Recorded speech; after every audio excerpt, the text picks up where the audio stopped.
അങ്ങനെ ഇന്ന് നമ്മൾ നാട്ടിൽ പോണ ദിവസം എത്തിയിട്ടുണ്ട് കേട്ടോ. അബുദാബി എയർപോർട്ടിൽ നിന്നാണ് പോണത്. ലഗേജ് ഒക്കെ തലേ ദിവസം തന്നെ കൊടുത്തോണ്ട് തന്നെ നമുക്ക് ബോർഡിംഗ് പാസ് ഒക്കെ ആദ്യം കിട്ടിയിട്ടുണ്ടായിരുന്നു കേട്ടോ. അതുകൊണ്ട് കുറച്ച് തിരക്ക് ഒഴിവായി കിട്ടി. എയർപോർട്ടിൽ നിന്ന് നമ്മളെയും കൂടി കരയിപ്പിക്കാൻ വേണ്ടിയിട്ടുള്ള ഹെയ്സുവിന്റെ ഒരു സ്വഭാവമാണിത്.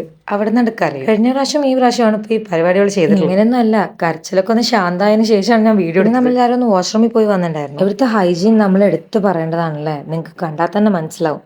എല്ലാ ക്രെഡിറ്റും ഗവൺമെന്റിനും ക്ലീനിങ് സ്റ്റാഫ്സിനും കൊടുക്കണം. ഞാനിവിടെ ഏറ്റവും കൂടുതൽ അഡ്മയർ ചെയ്യുന്ന കാര്യമാണ് കേട്ടോ, നല്ല വാഷ്റൂംസ് എവിടെ പോയാൽ. പക്ഷെ നാട്ടില് എയർപോർട്ടിലും ഓക്കെ, ബാക്കിയൊക്കെ എല്ലാം കഴിഞ്ഞ് അങ്ങനെ നേരെ വെയിറ്റിംഗ് ഏരിയയിൽ വന്നിരുന്നു. നമ്മൾ വീട്ടിൽ നിന്ന് നേരത്തെ ഇറങ്ങിയോണ്ട് തന്നെ സാൻഡ്വിച്ചും കുസോണൊക്കെ വാങ്ങിയിട്ട് ബാഗിൽ വെച്ചിരുന്നു. അപ്പൊ അതും കഴിച്ച് പിന്നെ നേരെ ഫ്ലൈറ്റിലേക്ക്. ഇവിടെ എത്തിയപ്പോഴത്തേനും ഹെയ്സുവിന്റെ ഹാലൊക്കെ മാറിയിട്ടോ. ഇപ്പൊ ഓരോ ഡൗട്ട്സ് ചോദിച്ചുകൊണ്ടേ ഇരിക്കുകയാണ്. നാട്ടിൽ പോണ പാക്കിങ്ങും തിരക്കൊക്കെ ആയിട്ട് നല്ല ക്ഷീണുണ്ടായിരുന്നു. അപ്പൊ ടേക്ക് ഓഫ് ചെയ്ത് കുറച്ച് കഴിഞ്ഞപ്പോൾ തന്നെ ഞാൻ കിടന്നുറങ്ങി. പിന്നെ 2 മണിക്കൂർ കഴിഞ്ഞിട്ടാണ് എണീച്ചത്. ഒന്ന് ഉഷാറാൻ വേണ്ടി ചായ വാങ്ങി, പക്ഷെ ഉള്ള ഉഷാറും പോവാ ചെയ്തു. ഒരു വികാരമില്ലാത്ത സുലൈമാനിയായിരുന്നു. ഇങ്ങനെയാണ് എനിക്ക് ഏറ്റവും കൂടുതൽ ടെൻഷനുള്ള ടൈം, ലാൻഡിങ്. ക്യാമറ ഓൺ ആക്കി ഫോണ് വിൻഡോയിൽ വെച്ചിട്ട് ഞാൻ അമ്പുനെ പിടിച്ചിരിക്കായിരുന്നു കേട്ടോ, പേടിച്ചിട്ട്. എത്ര യാത്ര ചെയ്താലും എനിക്ക് മാറാത്തൊരു സംഭവമാണ് കേട്ടോ ഈ പേടി. അങ്ങനെ കൊച്ചിൻ എയർപോർട്ട് എത്തിയിട്ടുണ്ട്. എയർപോർട്ട് എത്തിയപ്പോഴാണെങ്കിലോ ഭയങ്കര തിരക്ക്. കാരണം എബോള റിലേറ്റഡ് ആയിട്ട് ഒരു ഫോം ഒക്കെ ഫില്ല് ചെയ്യാനുണ്ടായിരുന്നു. നമ്മൾ തിരക്ക് ഒഴിവാക്കാൻ വേണ്ടിയിട്ട് വീട്ടിൽ നിന്ന് തന്നെ ഫില്ല് ചെയ്ത് കൊണ്ടുവന്നിട്ടുണ്ടായിരുന്നു. അവര് പറഞ്ഞു അതുവേ ഇത് നോക്കുമ്പോൾ ഫോം കുറച്ച് വ്യത്യാസം ഉണ്ടായിരുന്നു. പിന്നെ 6 ഫോം വാങ്ങി ഫില്ല് ചെയ്ത് നമ്മളിതാ വെയിറ്റ് ചെയ്തോണ്ട് നിൽക്കുകയാണ്. വെയിറ്റിംഗ് ബോർഡി മാറ്റാൻ വേണ്ടി ഹേസുവിന്റെ 2 സ്റ്റെപ്പും. അവിടുത്തെ പരിപാടികളൊക്കെ കഴിഞ്ഞതാ ഈ ഏരിയ കൂടെ ഹേസുവിനെ കൊണ്ടുപോകാൻ ഞാൻ കുറച്ച് ബുദ്ധിമുട്ടിട്ടോ. അങ്ങനെ തിരിഞ്ഞാലും ഇങ്ങനെ തിരിഞ്ഞാലും ചോക്ലേറ്റ്സ്.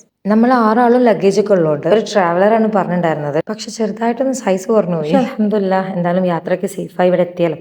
സമയം 4 മണിയായതുകൊണ്ട് തന്നെ എല്ലാവർക്കും നല്ല വിശപ്പുണ്ടായിരുന്നു കേട്ടോ. അപ്പൊ നേരെ അടുത്തുള്ള റെസ്റ്റോറൻറ്റ്